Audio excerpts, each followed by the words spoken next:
Hello बच्चों, welcome to study sir.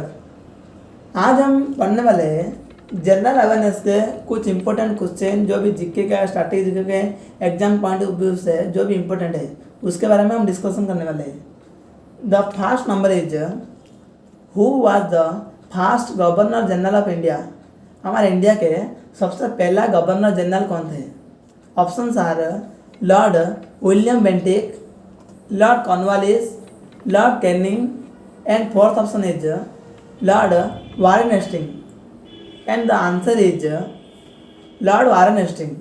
आपको अच्छे से याद रखना है कि पहला गवर्नर एंड पहले गवर्नर जनरल दोनों अलग अलग थे। हमारे इंडिया के जो पहले गवर्नर थे उनका नाम है कि Robert Clive. First governor of India is Robert Clive, लेकिन first governor general of India is Lord Warren Hasting. दोनों अलग अलग है। ये वाला क्वेश्चन एग्जाम में जरूर आता है, इसलिए अच्छे से आप कन्फ्यूज मत होना। The next number is which of the following is the largest gland in the human body. Human body के जो भी ग्लैंड होता है उसमें से लार्जेस्ट ग्लैंड क्या होता है? Options are pancreas, liver, spleen and kidney.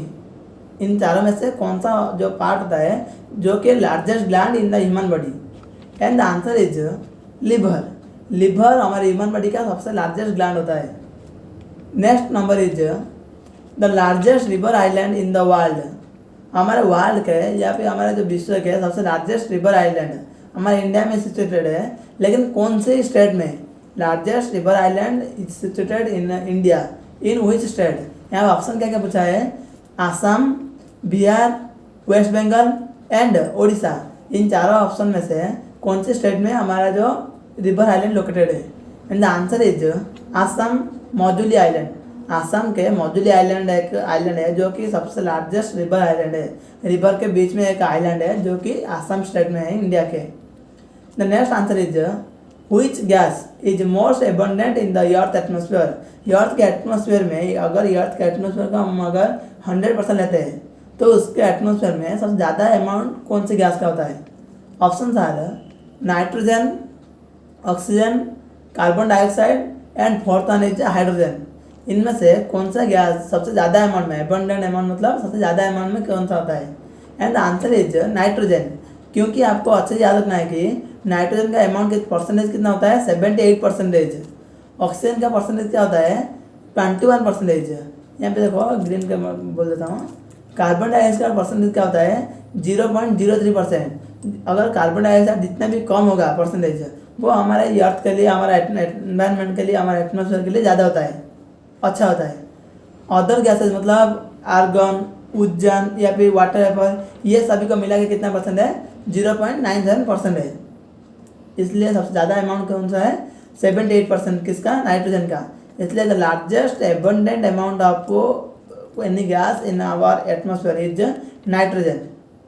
The next number is which Indian state is the largest producer of coffee. हमारा इंडिया के कौन से स्टेट सबसे लार्जेस्ट प्रोड्यूसर ऑफ कॉफ़ी है? Options are Karnataka, Kerala, Tamil Nadu and fourth option is Andhra Pradesh. And the answer is Karnataka.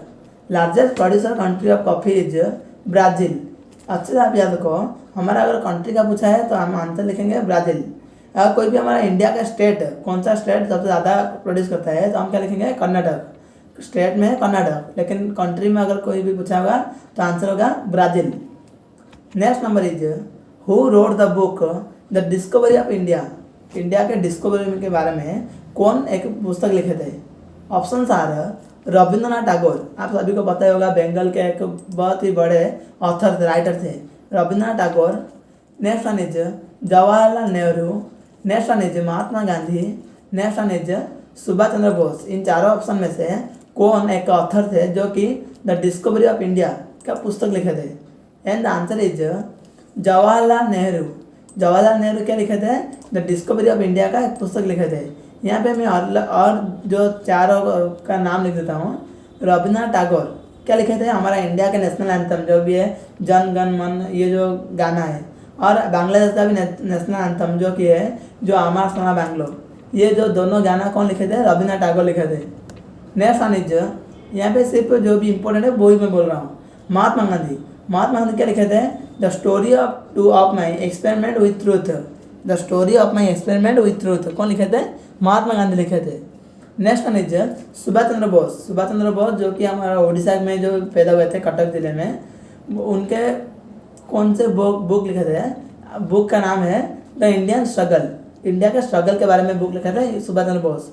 इन सभी ने तो बहुत सारे कई सारे बुक लिखे हैं, लेकिन जो भी इंपॉर्टेंट है तो एग्जाम के पॉइंट ऑफ व्यू से मैं वही बोल रहा हूँ।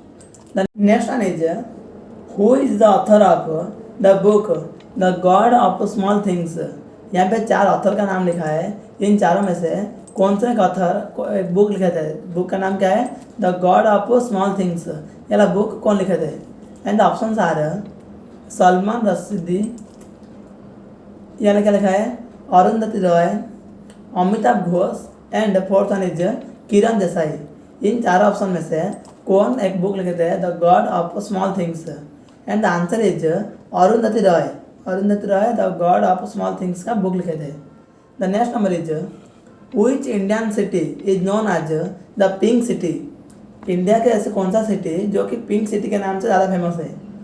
Option are Jaipur, Jodhpur, Udaipur and Bikaner. इन चारों में से कौन सा सिटी पिंक सिटी के नाम से ज़्यादा फेमस है? And answer is Jaipur. Jaipur कौन सी स्टेट में? राजस्थान में। आप अच्छे से याद रखो, जयपुर कौन सी स्टेट में है? यहाँ लिख देता हूँ मेरे को। जयपुर कौन सी स्टेट में है?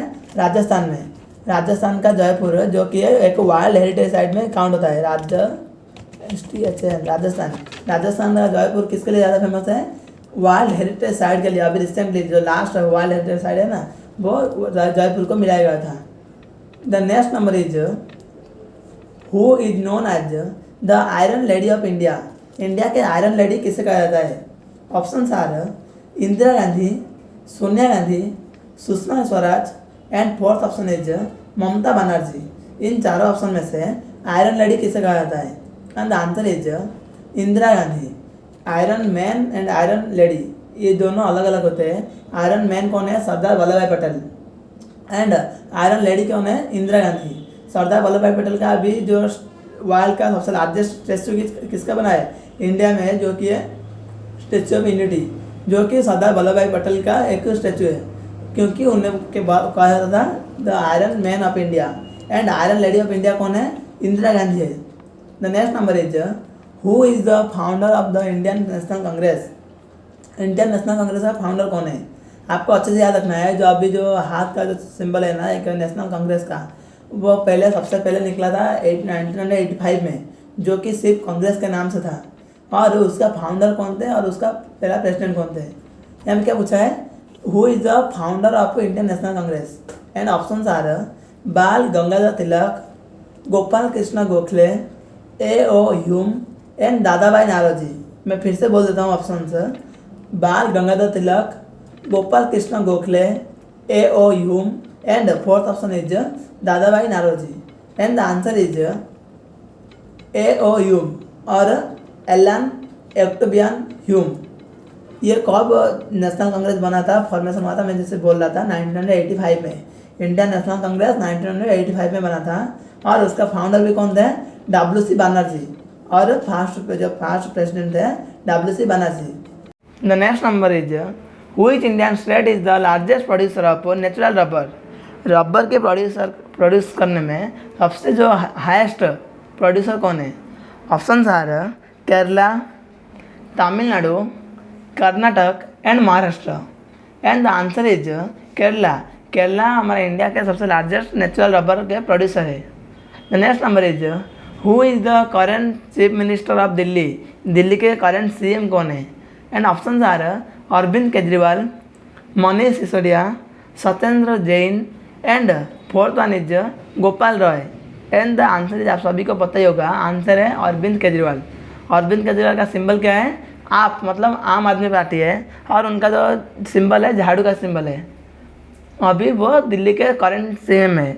Next number is highest civilian award in India. हमारा इंडिया का जो हाईएस्ट सिविलियन अवार्ड है सबसे पहले क्या है? भारत रत्न।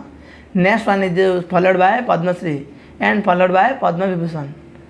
Who was the first person to receive this award. हमारे इंडिया के सबसे पहला पर्सन कौन है जो कि भारत रत्न रिसीव किए थे?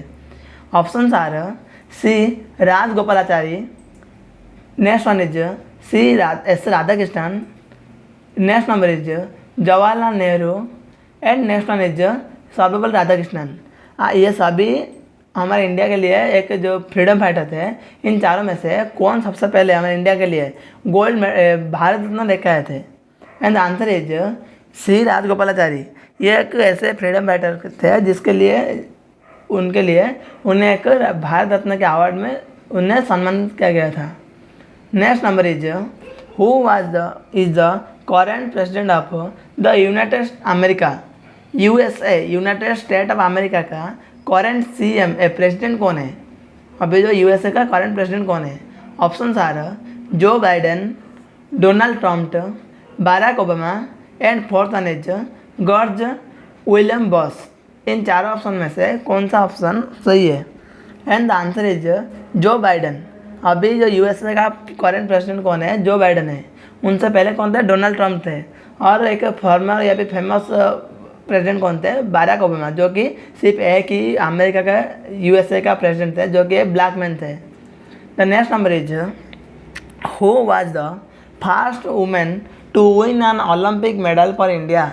इंडिया के लिए ऐसे कौन से एक वुमेन थे जो कि सबसे पहले गोल्ड कोई भी मेडल ओलंपिक में लेकर आए थे? यहाँ पे 4 ऑप्शन दिए गए हैं, इनमें से कौन सा आंसर होगा? First one is Karuna Malleswari, PT Usha, Anju Bobby George, Mary com. आप सभी को पता ही है, यहाँ पे 4 ऑप्शन लिखा गया है। इन चारों ऑप्शन कौन है जो कि एक ओलंपिक मेडलिस्ट है, लेकिन हमारे इंडिया के लिए सबसे पहले कौन गोल्ड मेडल या कोई भी मेडल लेकर आए थे? And the answer is Karuna Malleswari. Karuna Malleswari weight lifting कर रहे थे, और वेट लिफ्टिंग में हमारे इंडिया के लिए करुणा मालेश्वरी क्या लेकर आए थे? ब्रॉन्ज मेडल लेकर आए थे। हमारे इंडिया के लिए आज तक सिर्फ 2 ही गोल्ड मेडल लेकर आए हैं। वो 2 गोल्ड मेडलिस्ट नाम कौन कौन है? First one is Abhinav Bindra, किसके लिए? शूटिंग में लेकर आए थे, जो गोली चलाते हैं। एंड नेक्स्ट वन इज अभी रिसेंटली किससे मिला था? नीरज चोपड़ा को। एंड नीरज चोपड़ा किसके लेकर आए थे? जो भाला फेंकने से। Next one is which Indian state is known as the land of the rising sun. ऐसे कौन से स्टेट को हम जानते हैं लैंड ऑफ राइजिंग सन के नाम में? लैंड ऑफ राइजिंग सन मतलब वहाँ पे सूर्य के जो उदय होते हैं, राइज होते हैं, उसका जो पहला किरण कहाँ पड़ता है? वो स्टेट में पड़ता है। Option are Sikkim, Arunachal Pradesh, Nagaland and Mizoram. And the answer is Arunachal Pradesh. Next number is which Indian state is the largest producer of tea. यहाँ पे 4 ऑप्शन दिया गया है, इसका तो ऑप्शन की ज़रूरत नहीं है, आप सभी को पता ही होगा, लेकिन मैं फिर भी बोल देता हूँ। Answer option are Assam, west Bengal, Tamil Nadu and Kerala. इन चारों में से ऐसे कौन सा स्टेट है जो कि लार्जेस्ट प्रोड्यूसर ऑफ टी है? And the answer is Assam. Next number is who is known as the grand old man of India. India के ग्रैंड ओल्ड मैन किसे कहा जाता है? एंड द ऑप्शन आर दादा भाई नारोजी, बाल गंगाधर तिलक, गोपाल कृष्ण गोखले, लाला लाजपत राय। इनमें से सही आंसर है कि दादा भाई Naoroji. Dadabhai Naoroji is also known as and also famous as the name of grand old man of India. And the next number is who is the founder of the Indian constitution. इसका भी answer आपको option देना ज़रूरत नहीं है, क्योंकि आप सभी को पता ही होगा इंडिया के कॉन्स्टिट्यूशन का फादर कौन थे। इसका ऑप्शन है कि Mahatma Gandhi, doctor BR Ambedkar. BR मतलब होता है कि भीमराव अम्बेडकर, सरदार वल्लभ भाई Patel and last one is Jawaharlal Nehru. And the answer is doctor Bhimrao Ambedkar. Doctor Bhimrao Ambedkar कौन थे? जो कि हमारे इंडिया के कॉन्स्टिट्यूशन को लिखे थे, या फिर उनके जो फादर ऑफ इंडियन कॉन्स्टिट्यूशन को, फादर तो नहीं बोलेंगे, फाउंडर ऑफ इंडियन कॉन्स्टिट्यूशन बोलेंगे। और हमारा इंडियन कॉन्स्टिट्यूशन लिखना कब ख़त्म हुआ था? November 30, 1949 को। एंड हम जो रिपब्लिक डे या फिर कॉन्स्टिट्यूशन डे कब मनाते हैं? 26 जनवरी, जो कि 1950 के। Last number is who discovered the electron. जैसे कि एक एटम होता है, दुनिया का सबसे छोटा वाला जो चीज़ होता है, क्या होता है? एटम। एटम किससे बनता है? इलेक्ट्रॉन, प्रोटॉन एंड न्यूट्रॉन से बनता है। वैसे ही इलेक्ट्रॉन को जो कौन फाउंड किए थे, या फिर फाउंडर ऑफ इलेक्ट्रॉन कौन है? And answer option are J.J. Thomson, Ernest Rutherford, James Chadwick, Niels Bohr. इन चार ऑप्शन में से इलेक्ट्रॉन को कौन डिस्कवर किए थे? And the answer is J Thomson. Electron के फादर यहाँ पे डिस्कवर कौन थे? J Thomson. और यहाँ पे मैं बोल देता हूँ, प्रोटॉन को कौन डिस्कवर किए थे? रदरफोर्ड। एंड न्यूटन को डिस्कवर कौन किए थे? या फिर न्यूटन के जो फादर कौन थे? James Chadwick. यहाँ पे हमारा वीडियो आज का यहीं पे ख़त्म हुआ। हम मिलते हैं हमारे नेक्स्ट वीडियो पर। तब तक लाइक, शेयर एंड सब्सक्राइब कर लेना, और हमारे जो नेक्स्ट वीडियो के देखने के लिए हमारे कमेंट बॉक्स में ज़रूर देख देना। और आपका जितना भी आंसर आया है या फिर जितना भी सही है वह कमेंट में ज़रूर बताना।